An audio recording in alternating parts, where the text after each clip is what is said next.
What's up. I hope you all are doing good. So आज का हमारा topic क्या है?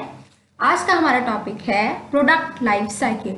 सो गाइस, आज हम इस वाली स्लाइड में क्या देखेंगे कि जो प्रोडक्ट है उसकी लाइफ साइकिल क्या होती है। What is the product life cycle means, आखिर ये क्या है। इस टॉपिक को हम कंप्लीटली इस वाली वीडियो में देखेंगे और अच्छे से समझेंगे भी। चलो स्टार्ट करते हैं।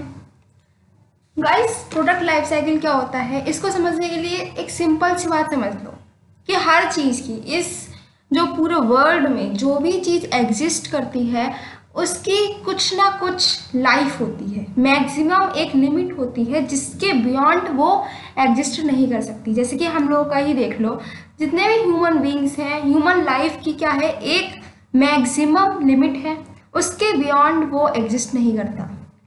क्या देखा है कि कोई 300 ईयर्स या 500 ईयर्स ओल्ड कोई पर्सन आपको मिला हो? नहीं मिलता।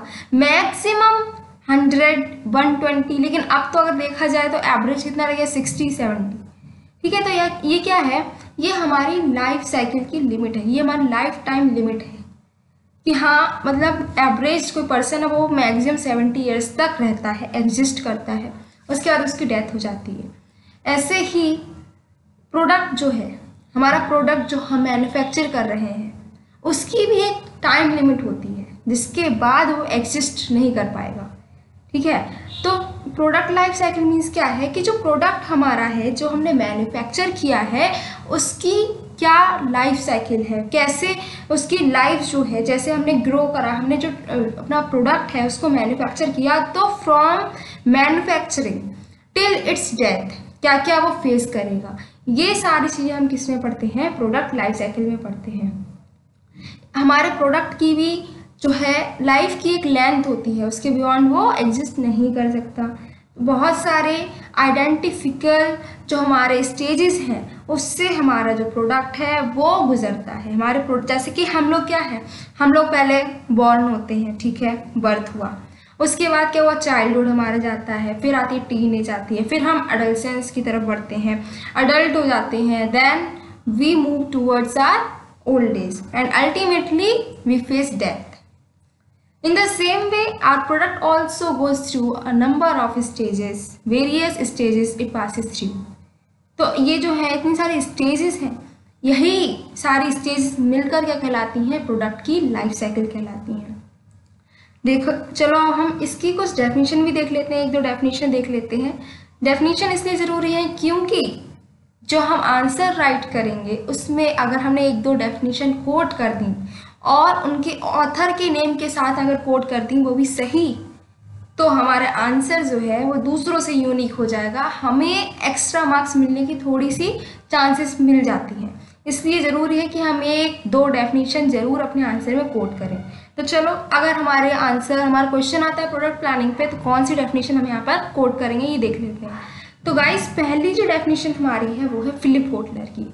उन्होंने क्या कहा है, उन्होंने कहा है कि the product life cycle is an attempt to recognise distinct stages in the sales history of the product. इन्होंने क्या कहा है कि प्रोडक्ट लाइफ साइकिल एक अटेम्प्ट है, जो हमारा प्रोडक्ट है उसकी सेल्स हिस्ट्री को रिकॉग्नाइज करने की, कि जो हमारी सेल्स होगी प्रोडक्ट की उसकी वेरियस स्टेजेस को हम रिकॉग्नाइज कर सकते हैं प्रोडक्ट लाइफ साइकिल से। ये किसने कहा है? ये कहा है हमारे फिलिप कोटलर ने।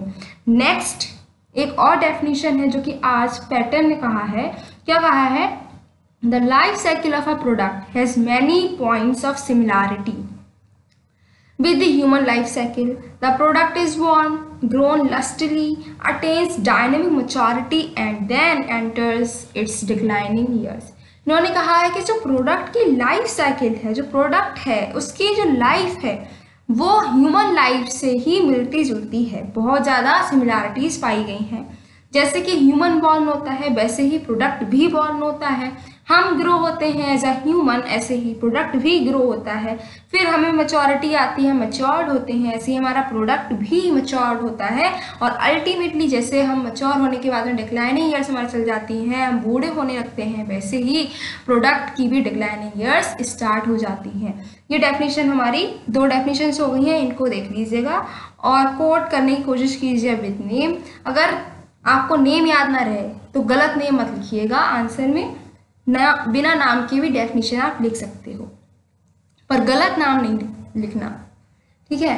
तो ये जो है ये पूरा इस स्लाइड में हमने देख लिया है कि हमारा प्रोडक्ट लाइफ साइकिल का क्या मीनिंग होता है, क्या डेफिनेशन होता है।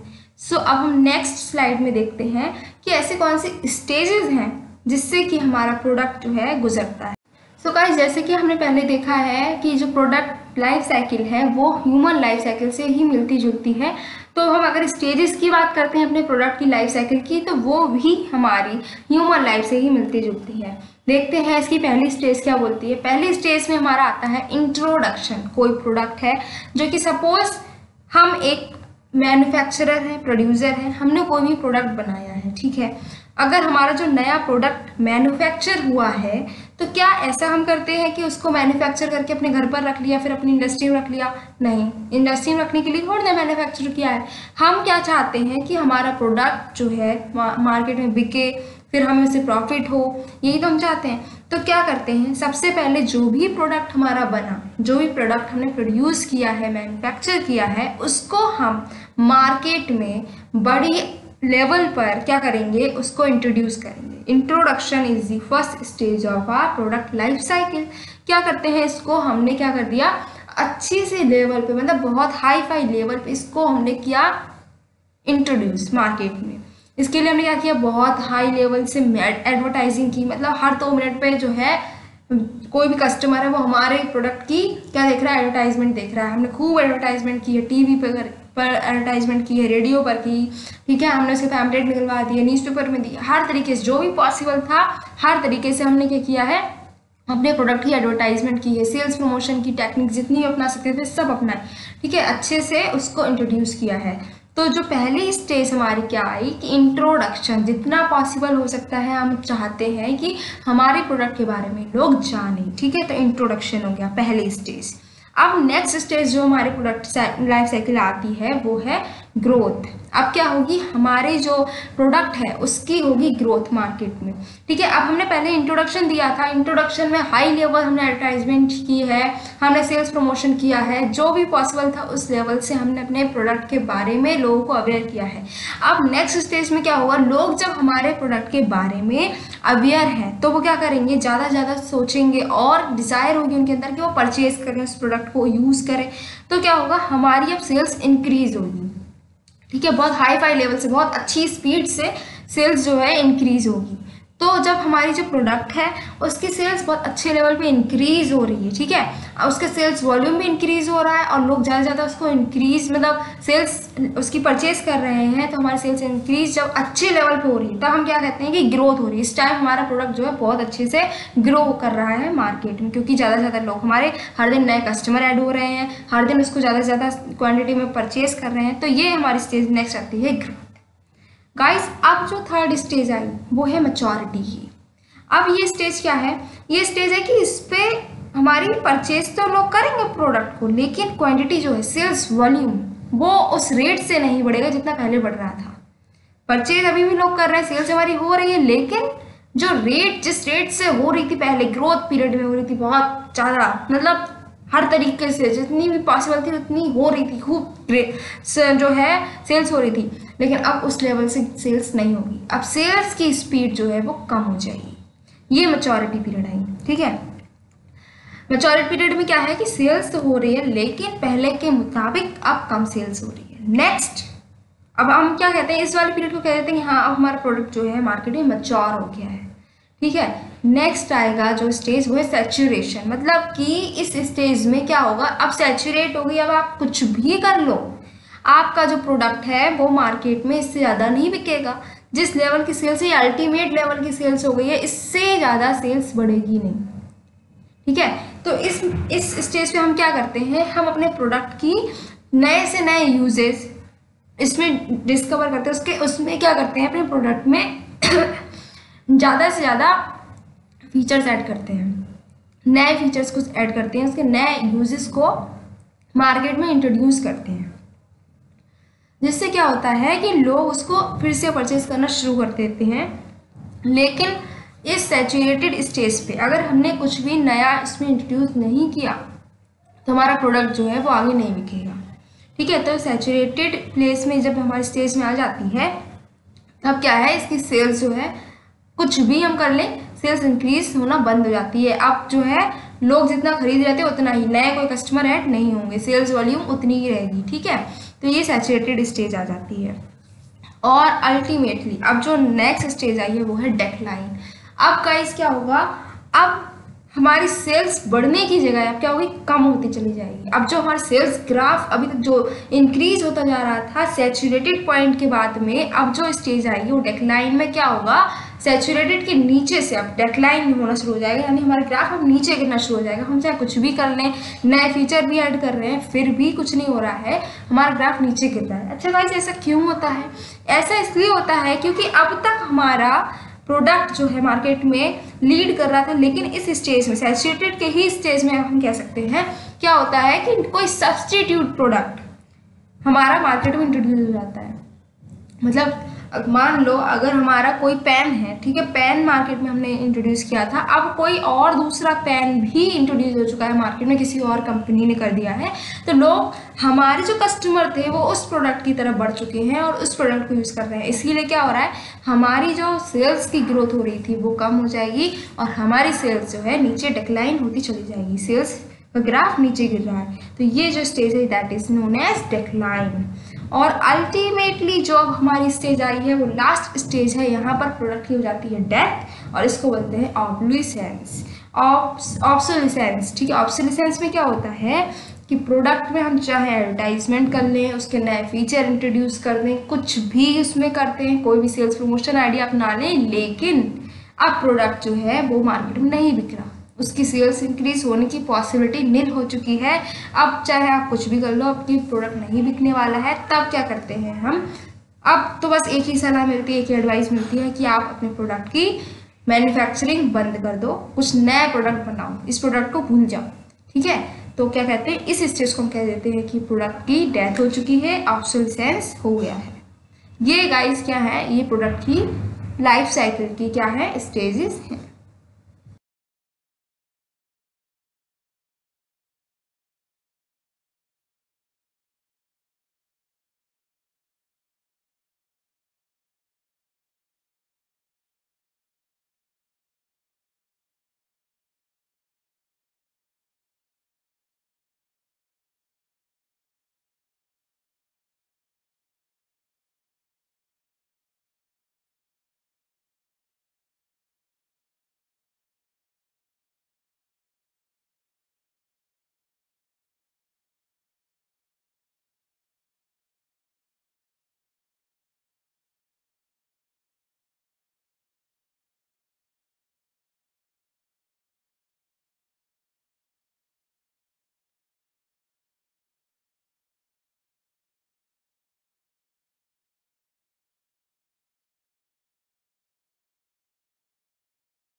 गाइस अब हम इस स्लाइड में देख रहे हैं कि जो हमारा प्रोडक्ट है उसकी लाइफ साइकिल की मतलब थ्रू आउट उसकी लाइफ हम कौन कौन सी स्ट्रेटजीज को अपनाते हैं, कौन कौन सी स्ट्रेटजी ऐसी हैं जिनको हम ऑप्ट करते हैं। तो गाइस जब उसकी इंट्रोडक्टरी स्टेज चल रही होती है, जब इनिशियल स्टेज होती है लाइफ की हमारे प्रोडक्ट की, तब हम कौन सी स्ट्रेटजीज को ऑप्ट करते हैं।